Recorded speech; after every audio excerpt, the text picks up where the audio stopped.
welcome to another episode of 2 Degrees of Decoration. I'm Linda and this is Amy. And with each episode, we hope that you can take away some little bits of information, tidbits of advice on how you can make your home a more beautiful place. Today's episode is all about color. And color can mean neutrals to vibrance, patterns to solids, but it's all about color.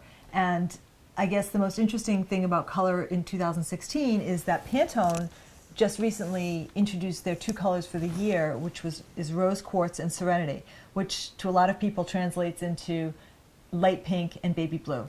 And then Benjamin Moore in December came out with their color of the year, which is simply white.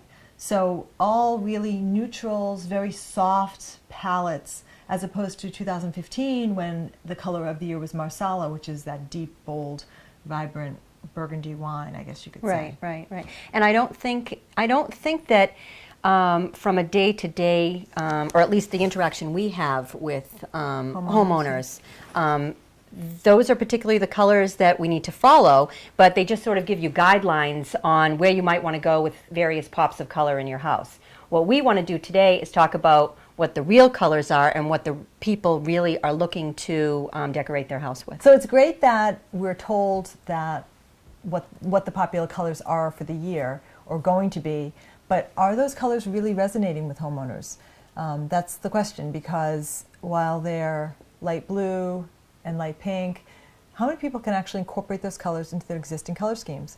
We came off a year of some jewel tones with the Marsala, we saw that, and a lot of people did do jewel tones, or at least incorporated some jewel tones, but what we're really finding is that people are not always willing to commit to colors for long term, and changing a palette or changing an entire decorating scheme in a room or a whole house can really have a long-lasting impact and not always a positive one for someone that may ultimately want to sell their house in a few years, or maybe make some changes, some quick fix changes.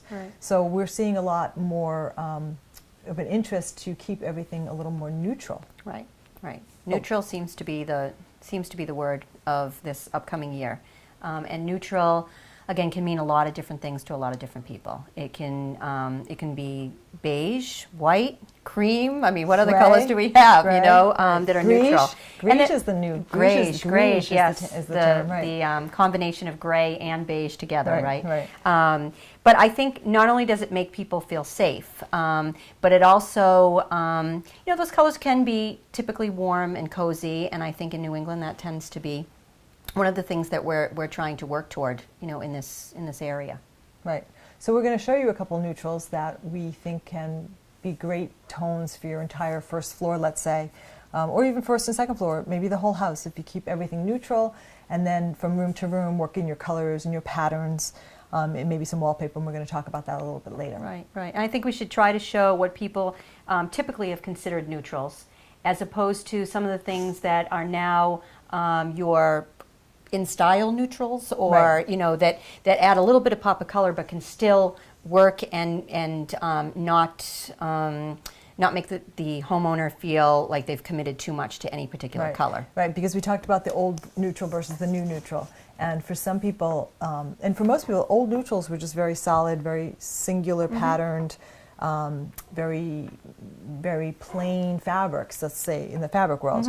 And now, from a more up-to-date and fresher standpoint, neutrals can have texture and pattern and still be considered a neutral, and we're going to show you what that looks like. So there are 3 samples of color here, and if you held them independently of each other, you would think that they would be all the same, but when you put them next to each other and really kind of look carefully at them, you'll notice that they're all 3 different colors.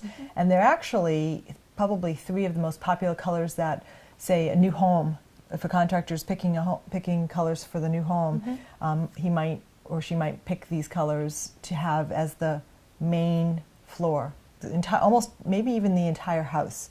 So you have Manchester tan, you have Riviere pewter, and Edgecombe gray, and they all kind of fall in that greige category. So they are all very neutral, and they can all be coordinated with some very, very bright colors, and obviously textures and patterns. So now we're going to talk about the use of neutrals in fabrics. Okay, so Linda, I would say that majority of the homeowners would think that this is basically your typical neutrals, right? Your traditional neutrals, that particular palette here.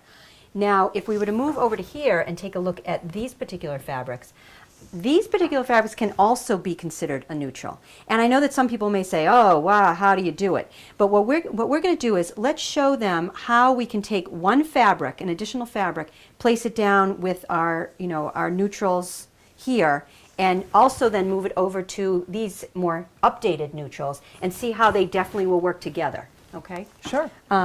So why don't you pull out something here and see? This is kind of a more contemporary chenille kind of, kind of more an upholstery weight fabric, but it could be used on a chair, for instance, where some of these fabrics might be used on a drapery or pillows, or even a sofa. Yeah. So plopping this down in the middle of these fabrics here, maybe taking the white out just because it's a little too harsh with it. Right. But obviously all of those work. Right, exactly. They all work together. Yep. Now if we took this same fabric and we moved it over to this grouping right here. And took out that, say, purple, the purple pattern.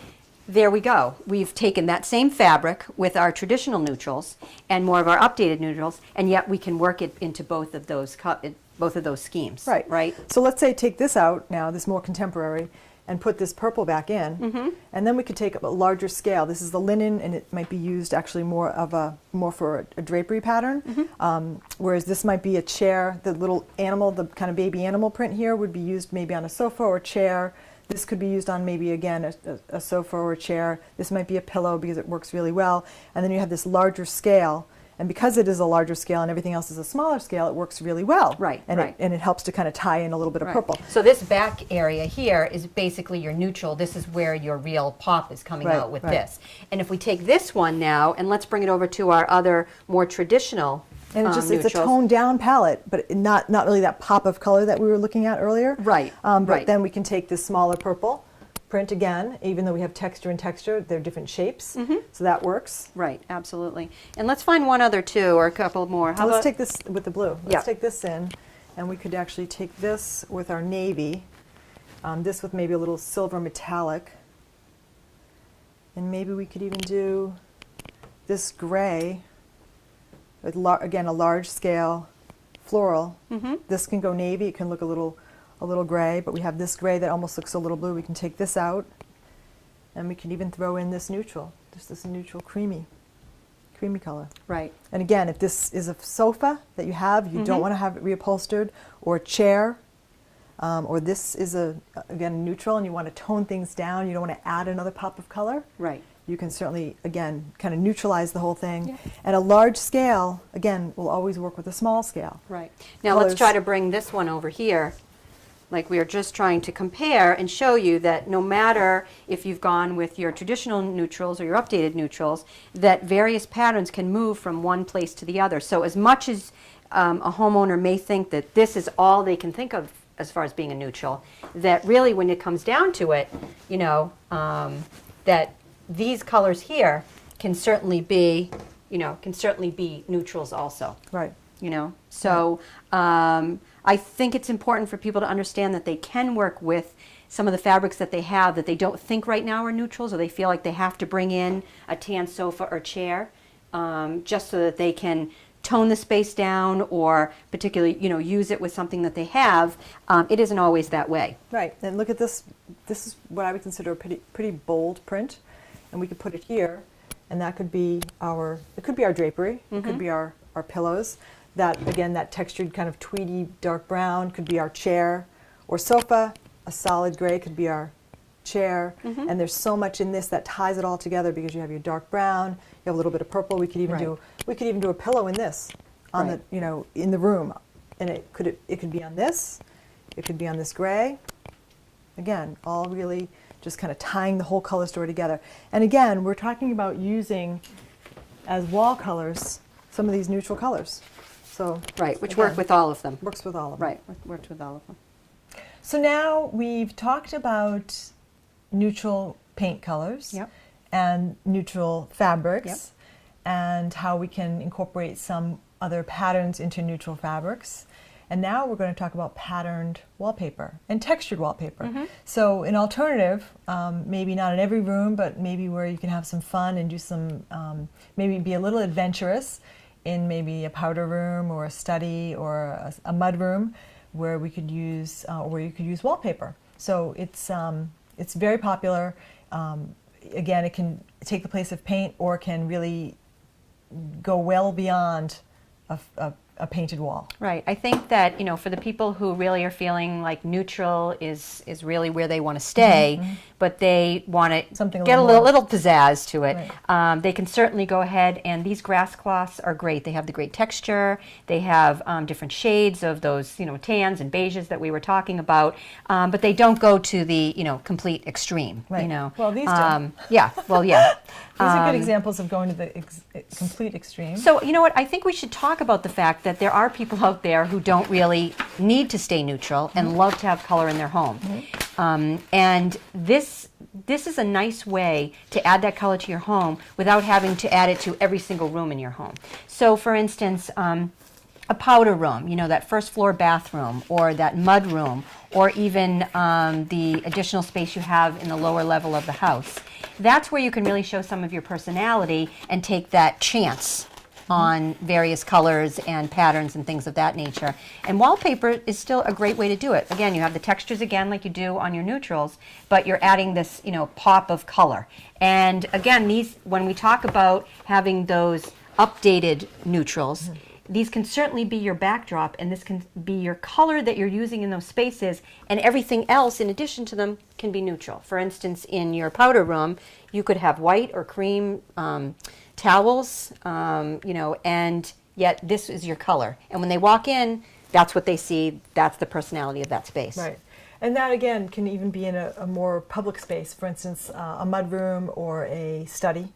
That is, maybe the room's not that large, but or maybe there's wainscoting or beadboard on the lower third or 2/3 with a lot of white, and that's where some of these colors can really make a statement, or they can really bring it down and be really classic and traditional. Even though it's grass cloth, it can really have a traditional look. Right. So another way to use wallpaper, obviously, is with a large scale pattern. This is a great example of that, where you have the colors, a lot of colors going on, but there's still some neutrals, and you can see how these pinks, these fuchsias and these tangerines go really well with the grays and the magentas. Again, good use of, a good example here with the gray sofa. Gray sofa, yeah, yeah. And I think, again, it's for people that aren't afraid of color or want to try out a space in their home. You know, who knows? You never know. You could put this up in a space and say, "Oh my gosh, why isn't my whole entire house like this?" You know, but it gives you the exactly. It gives you the opportunity to bring in a color somewhere and not feel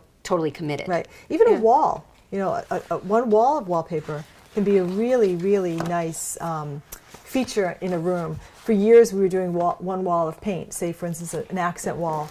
Of paint color, but now people are being a little more daring and doing a wall of wallpaper. Right. So again, you have some neutrals. The rest of the walls can be all neutral, and maybe even a pearl finish or matte finish, and then you bring in a paper like this, and it really just it's a classic look, and it's just very pretty. It's elegant, and again, it goes with so much. Any of those neutral fabrics that we looked at, even with texture, small patterns, small animal print.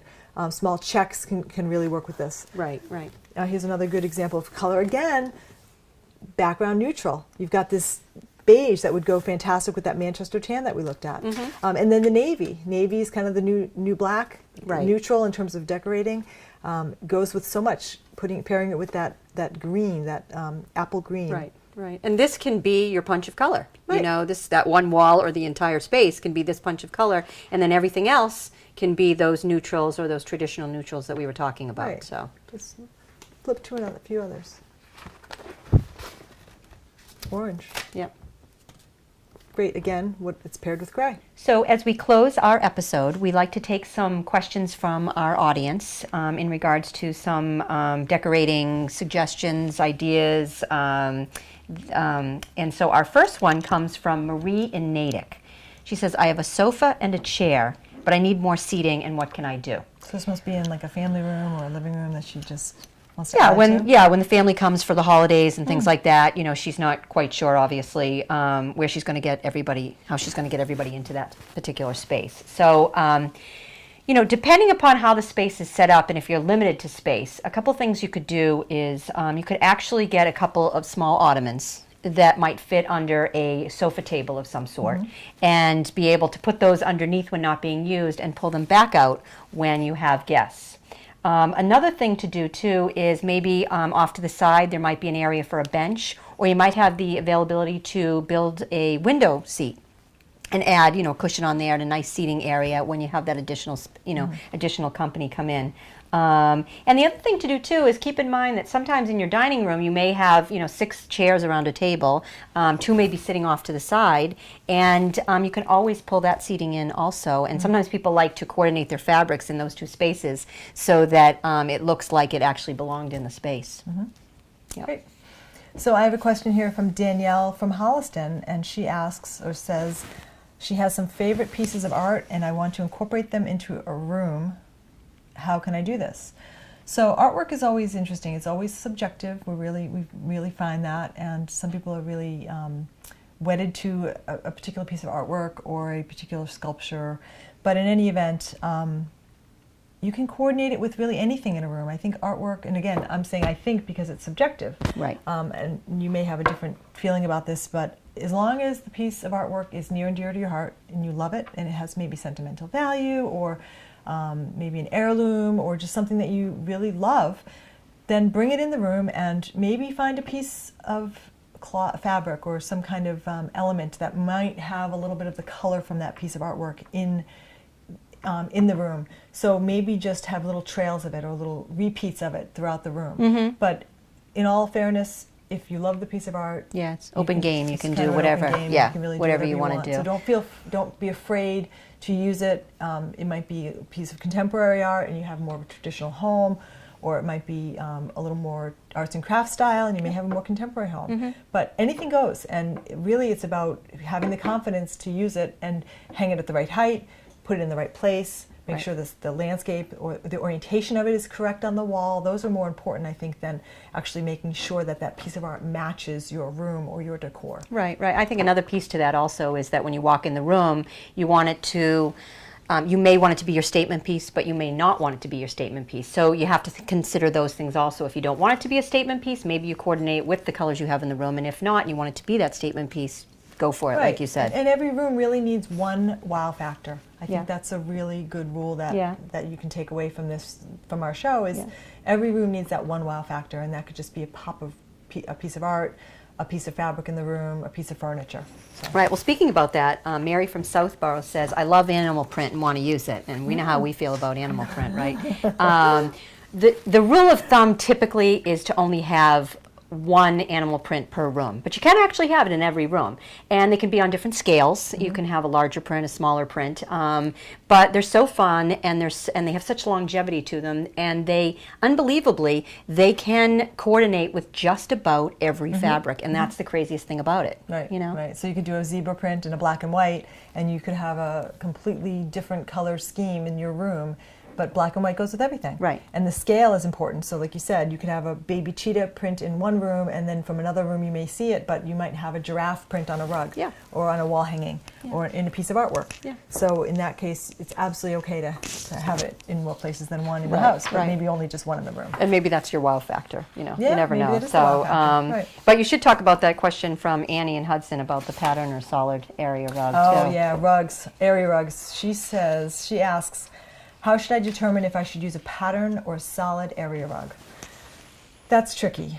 So many area rugs today have patterns, that lattice or that scroll work, and they're usually a white base, a white background with some kind of color in that scroll or lattice. And it can get tricky because if you're using a mainly open scale or open weave or open print rug where you have a lot of white space, let's say, or a lot of neutral space, and then you have your pattern on top of it, it can get tricky because for two reasons. One, because it's going to show a lot. Just like a solid rug is going to show more than a very busy patterned rug in terms of traffic and wear pattern, especially for kids or pets. And then second is it's the use of the pattern itself. using a pattern like that really eliminates you from using that pattern in other places, kind of like we just talked about animal print in the same room. You can use 2 trellises or 2 lattices in the same room. It's tricky, and you have to watch out for the scale, because one can be a smaller scale and one can be a larger scale. But it's it can be done, but it can get tricky. Yeah, and I guess it depends if you already have the furniture in place and you have everything and you're just trying to look for a rug, or as they say oftentimes, you should build from the ground up a lot of times. Right. So if you start with a simple rug, you may get a little bit you may have a little bit more pattern as you go up into your space, and vice versa. So if you've got something with a pattern on it, you might want to go a little bit neutral as you build on it. But certainly patterns can go with patterns, as we've talked about many times before. Right. It's just a matter of if you have current fabrics in there or not, is basically what it comes down to. So one last question from Joan from Ashland. I think we should take this because she asks about painting her room, the interior of her home in white, and she wants us to recommend a white. I think that's funny. That would be right up your alley. You know that. We just talked about the Benjamin Moore Simply White as their color of the year, but along the lines of Benjamin Moore Paints, they do a line of OC colors, off-white colors, and if you wanted a white, you could pick any of those whites, and a lot of them go with each other. A lot of them go with a lot of other colors, clearly. Some of them have more blue tone, some of them might have a little peach tone or a little yellow or beige tone, but in that palette, you will find plenty of whites to work with, and your walls will not be screaming stark white or screaming institutional white. Right. They'll be toned down a little bit. They'll be toned down. They'll Yeah. just have a hint of tint to them. Right. And Right. they're really beautiful, and it's Yeah. a really nice option to go from room to room with all your different colors, or similar colors in that Right. palette. Right. Well, I think that wraps it up. Hopefully we've given you a few little tidbits of information that you can use in your own home. And it's Linda and Amy signing off, and we will see you soon. Happy decorating.